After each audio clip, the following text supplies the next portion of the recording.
16장 5에서 14절에 있는 말씀으로 소란 중에도 하나님 복이, 소란 중에도 하나님 복이라는 제목으로 하나님의 말씀을 증거하겠습니다. 우리는 살다 보면 이런저런 일을 만납니다.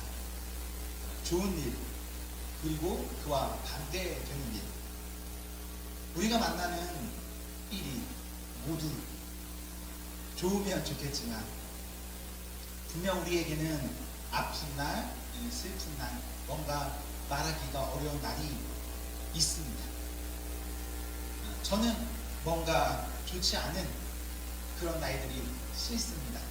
여러분도 같겠죠? 그런 날이 좋을 수 없습니다. 이런 것들을 생각하다 보면 세상에 힘든 날이 왜 이렇게 많은가 라는 더 큰 어려움에 빠지곤 합니다. 교회에 오면 교회가 힘들고, 집에 가면 집이 힘들고, 부모님과 통화하면 부모님이 힘들고, 나라를 보면 나라가 힘들고, 누군가와 만나고 통화하고, 이런 모든 우리의 일상의 것들이 다 힘든 어려움이 있습니다. 그런데 문제를 계속해서 묵상하다 보면 그렇게 더 큰 어려움 중에 빠져가고 내 인생의 모든 것이 다 너무 싫은데, 그때에도 우리가 하나님 생각해 보면,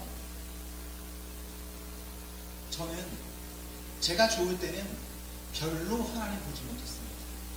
그런데 나의 어떠한 어려운 시간을 통해서 그때 하나님 도왔습니다. 오히려 어려운 순간에 하나님의 봄, 그리고 그 봄을 통해서 어려움을 지나갈 수 있었고, 그 후에 내가 어려움을 다 지나서 좋은 날 이르렀을 때에도 저는 좋은 그날도 하나님을 볼 수 있었습니다. 그런 의미에서 좋은 날에는 하나님을 보지 못한 저에게 제 마음이 둔감한 거죠. 하나님 좋지 못한 날을 허락하셨다면 그 허락하심은 분명 저나 우리 모두에게 분명 의미 있습니다. 좋은 것을 통해서도 하나님 볼 수 있지만 그보다 더 많이는 사건을 통해서 우리는 하나님 봅니다. 그리고 그렇게 만나면 그 사람 평생 그거 하나 붙잡고 신앙생활 잘 할 수 있습니다. 오늘 본문은 다윗 이야기입니다. 특별히 다윗이 먹고 살만할 때, 좋았을 때 이야기입니다. 다윗을 보면 힘들 때에 오히려 하나님 주시는 위로와 평안이 있었습니다. 그러나 다윗이 좋았을 때 어땠는가? 그동안 그가 겪었던 것보다 그 어떤 어려움보다 큰 어려움이 다윗의 삶에 찾아왔습니다. 다윗은 그래서 좋을 때 평안 얻은 것 아니라 힘들 때 평안 얻은 대표적인 인물입니다. 오늘 본문의 다윗은 좋을 때였지만 그 좋을 때 큰 위기에 처해서 비참하게 살았습니다. 오늘 본문을 제대로 이해하려면 13장부터 특별히 다말 이야기부터 보아야 합니다. 정말 굳건할 것만 같았던 다윗의 왕국이 반란이 일어납니다. 그 반란이 누구로부터 옵니까? 압살롬, 아들로부터 옵니다. 아들이 왜 반란을 일으키고, 왜 이렇게 아버지에게 잔인하게 하고, 왜 이렇게 위선적인 태도를 보일까?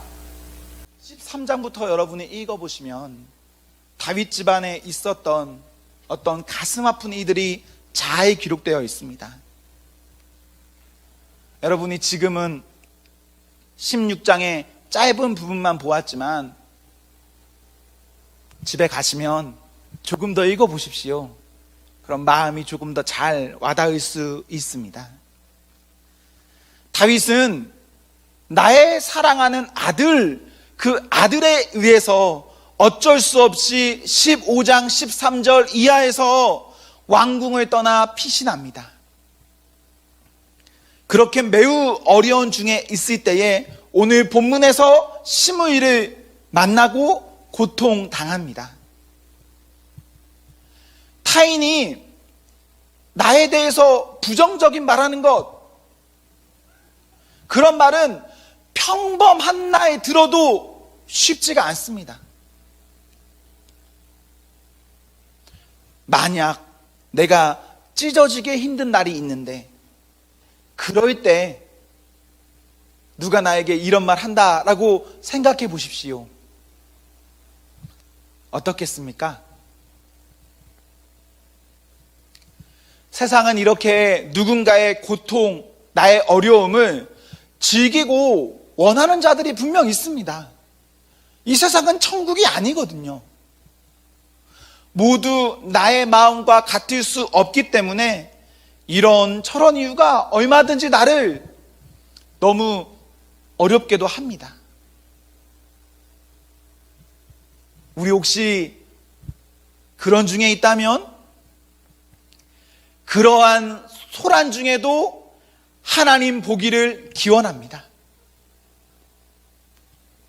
사랑하는 성도 여러분, 들리는 말이 아니라 하나님 보아야 합니다. 그래야 중심을 잃어버리지 않고 살아갈 수가 있습니다. 오늘 본문에 보면 이런 생각 해보셨습니까? 시므이가 왜 그랬을까? 왜 아파하는 사람에게 더 아프게 했을까? 5절을 보시면 시므이는 다윗에게 감정이 있는 사람입니다. 시므이는 다윗 전에 사울 왕의 친척이기 때문에, 베냐민 지파 사람이기 때문에 유다 지파의 다윗, 그가 당하는 고통이 왕위를 빼앗은 것에 대한 대가를 치름, 피 흘림에 대한 대가 치름으로 보이는 것입니다. 그래서 5에서 8절 13절에 보시면 다윗을 따라다니며 돌을 던지고 저주합니다. 사랑하는 성도 여러분, 혹시 여러분 곁에 여러분의 원수가 있습니까? 내가 그 원수에 대해서 그렇게 대할 만한 충분한 이유가 있다 해도 잔인하게까지는 하면 안 됩니다. 정도껏. 내가 타당한 이유가 있다 하여도 나의 잔인함은 결국 누구에게 돌아오는가? 다윗에게 가는 것 아닙니다. 상대에게 가는 것 아닙니다. 나의 잔인함은 결국 나에게, 시므이에게 돌아옵니다. 기회가 될 때 선을 베푸십시오. 용서하는 것 필요합니다. 우리나라, 우리 민족이 정말 못하는 것, 용서하는 것입니다. 똑똑하고 잘난 것 뭐 다 인정할 수 있습니다. 그런데 우리는 진짜 용서할 줄 모릅니다. 우리 잔인하게 살지 맙시다. 이러한 아픈 상황에 있을 때 다윗은 시므이의 그 모든 일들을 받아들입니다. 그냥 들어버립니다. 다윗에게 힘이 없어서, 어쩔 수 없어서 그냥 듣고만 있었는가? 아닙니다. 9절에 보시면 다윗이 아무리 힘들어도 그 정도는 얼마든지 내 손으로 해결할 수 있었습니다. 그러나 다윗은 10절과 11절에 지금 이러한 일이 하나님의 일일 수 있고 고로 자신이 당해야 할 것으로 받아들입니다. 어떠한 문제가 일어났습니다. 문제가 터졌어요. 나도 얼마든지 나의 실력을 발휘할 수도 있을 것입니다. 그러나 그때 내가 판단하지 않음, 그저 하나님의 뜻이 어디에 계신지 묵묵히 모든 것을 맞으면서 받아들임. 사랑하는 성도 여러분, 복 받으십시오. 그런데 그 복이 무엇인가? 이것이 복입니다. 하나님 앞에서 모든 상황 가운데 그저 묵묵히 하나님을 바라봄. 이러한 복이 저희에게 있어야 합니다. 다윗은 그저 12절에 하나님이 보아주시기를, 하나님이 갚아주시기를 기다렸습니다. 오늘 이 사건 이후에 다윗이 어떻게 됐는가? 사실 이 결과가 중요한 것 아닙니다.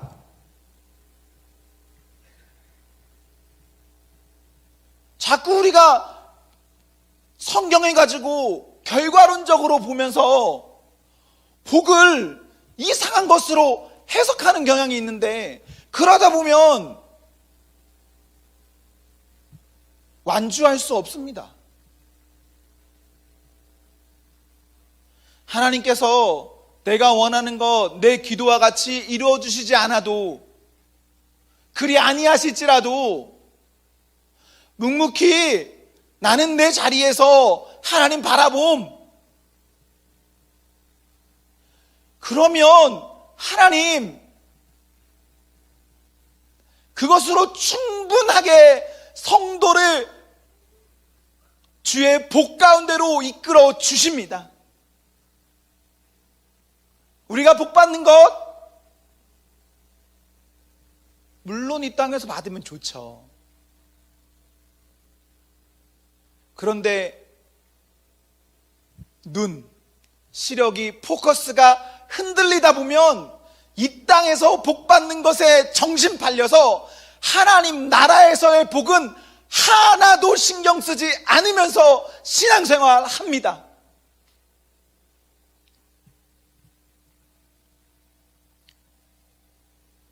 (14절에서) 다윗은 너무너무 견디기 어려운 삶을 살면서 지쳐도, 그럼에도 내가 아니라 끝까지 하나님의 돌보심을 바랍니다. 어떠한 어려운 상황 중에서도 그럼에도 하나님을 봄, 그것이 능력입니다. 상황에 연연하지 않는 믿음, 그 아래 거하면 나의 무능이 하나님의 능력을 보는 그러한 시간이 됩니다. 내가 무능해도, 비록 내가 내 원하는 길대로 가지 못한다 하여도 하나님 보는 사람은 감사할 수 있습니다. 사랑하는 성도 여러분, 작년 올 한 해 계속해서 코로나가 이어지고 있습니다.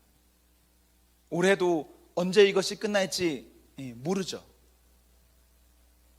아마 여러분들은 이럴 때도 잘 되시는 분들은 잘 될 겁니다.